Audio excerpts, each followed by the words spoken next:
Hi mga bossing, magandang araw, and today's video ay gawan daw natin ng teardown video si Bluetti Elite 10. Last time kasi ay nireview natin siya at marami nagre-request, although nakikita na yung loob niya na aninag, pero maraming gusto makita yung laman sa loob.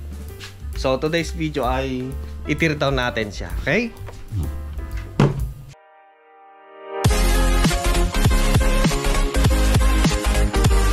Update guys sa ating bagong battery na si Deye. Finally guys, malapit nang mapuno. Finally, lalagay na siya sa tahimik. Minsan guys, may nagtanong sa akin sa comment section, ano daw ito? Ito guys ay power station. Bagong labas na product ni Bluetti. Ito si Bluetti Elite 10. So ito guys ay kayang mag-produce ng kuryente. Meron siyang AC output dito. Supported po siya ng UPS. Meron siyang built-in na lithium iron phosphate, 128 Wh, 6.4 volt, equivalent of 20 Ah. Tama ba yung pinagsasabi natin dito? Baka may hindi naman. So, para sa mga hindi pa nakapag-subscribe, baka naman guys, pwede na paki-subscribe si Juan Dilasag. At paki-like and share na rin tong video ni Juan Dilasag. Okay? Maraming salamat sa inyong lahat sa patuloy ninyong panonood kay Juan Dilasag. So, buksan na natin. 4 lang.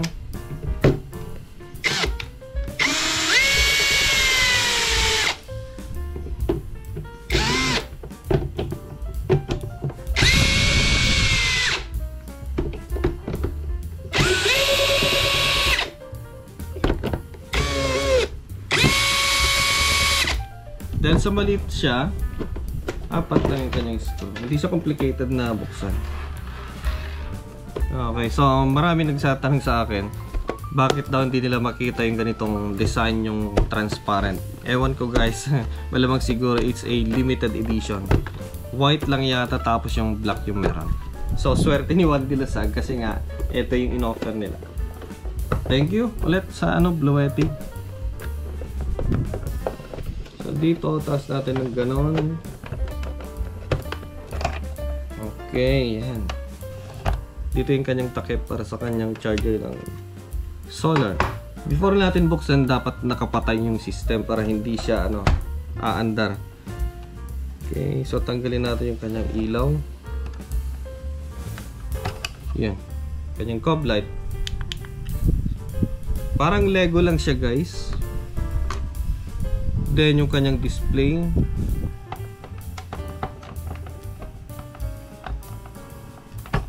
Okay, ipapakita ko sa inyo. Yan o. Patatanggal kasi by unit.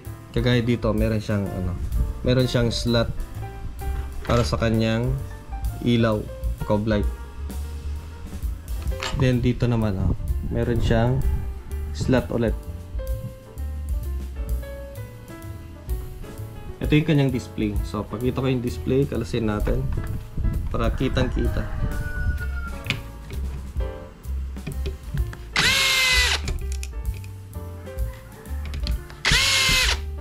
Katapot naman itong drill natin. Konting kamali yung pag dumiretso dyan, sira.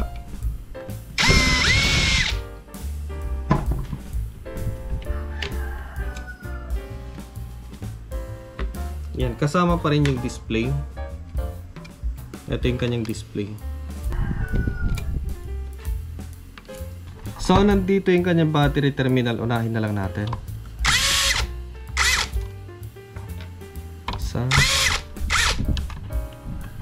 So, tandaan na lang natin yung kanyang tornilyo. Yan.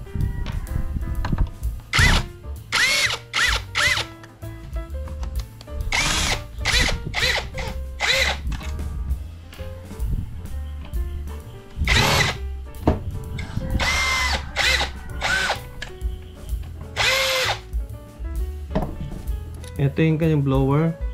So, ang orientation niya ay pahigop ng hangin sa labas, papasok. Ayan. So, ito guys yung main board.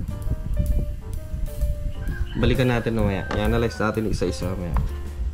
Then, ito yung kanyang output. Talagang naka siya, modular lahat. Okay, ito yung ground wire. Then, ito yung battery.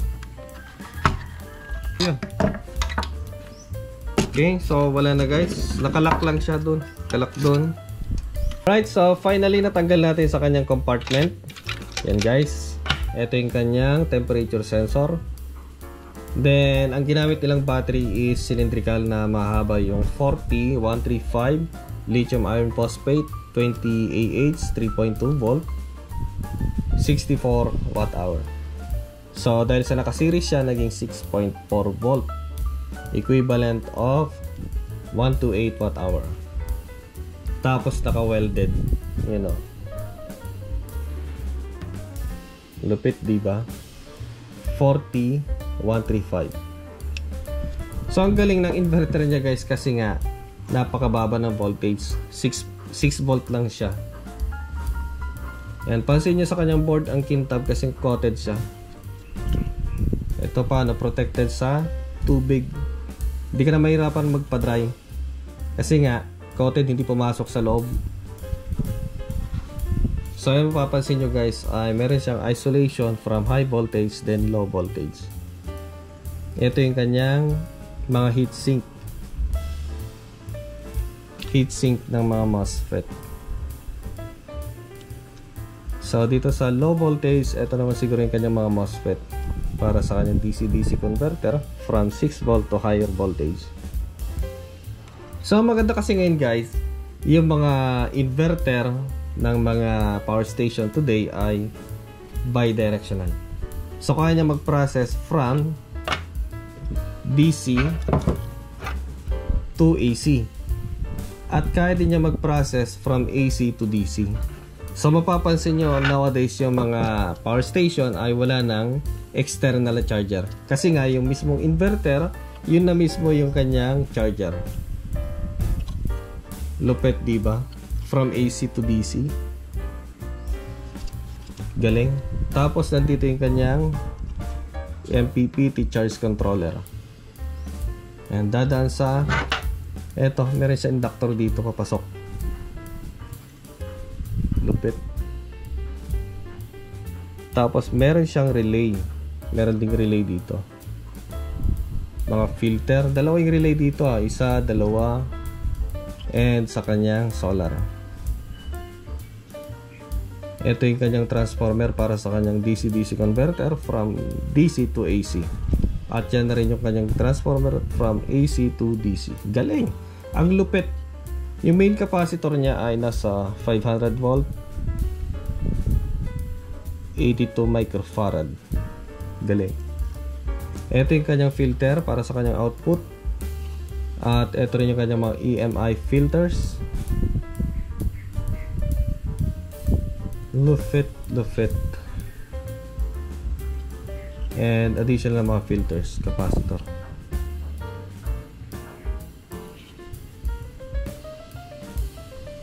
Another board dito. Malamang ito yung kanyang pang module para sa kanyang AC. Galing. Additional heatsink. Ayan o. Tubular na heatsink. Zoom in nyo na lang. Kakunti na lang yung kanyang talagang yung true hole technology. Tapos karamihan ay surface mount. Kabilaan na. Meron siyang bus bar dito para sa kanyang contact sa kanyang battery. And sa kanyang display, eto, ang lupit, ang ganda. O, diba? Okay, so i-assemble natin ulit. Then, sa ako'y balikan. I-test natin kung walang nangyaring masama sa kanya. So, pasensya na guys, hindi natin nakuhanan ng video yung pagbalik ko. Ayan, kanina nagbi-blink-blink dito tapos umandar yung LED dito. So, malamang siguro ay na-activate yung kanyang system paglagay natin sa battery. So pag ganun yung naramdaman ninyo, paglagay nyo ng display, umandar siya, nagbi-blink dito, patayin nyo lang dito, long press nyo ganun, mamamatay yung system. Pero dapat nakalagay na siya. Huwag kayo nervyusin. Lagay natin. Ako rin din nervyos eh.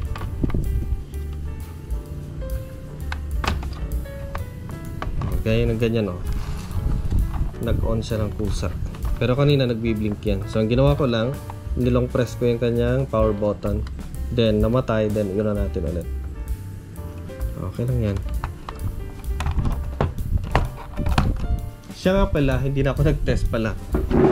At sa unang video ko, hindi pala ako nag-test ng kanyang frequency. Okay? So ngayon ay gagawin natin para kompleto sa recados. Okay? So sa kanyang battery, yung sabi ko na nga is a 6.4.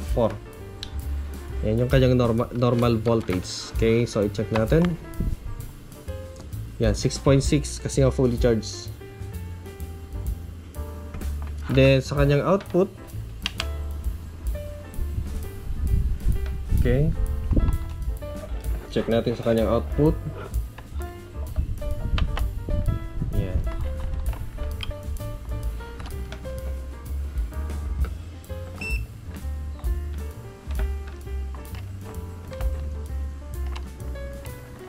Nasa 230 volt AC.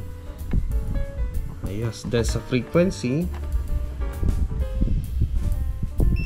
ayan,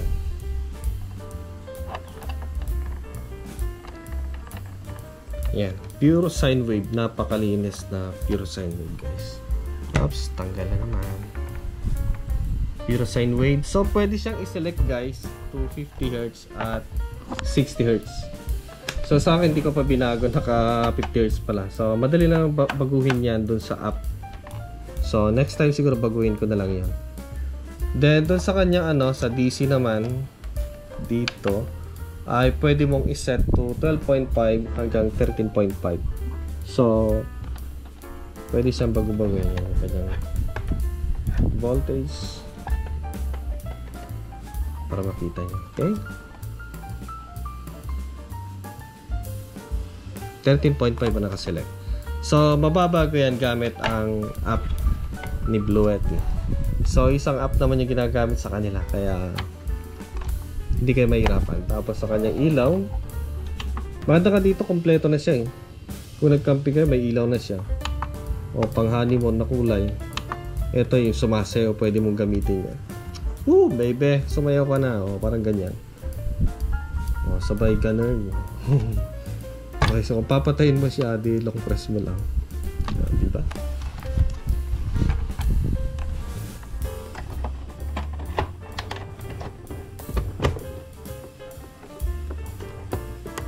So, subukan natin.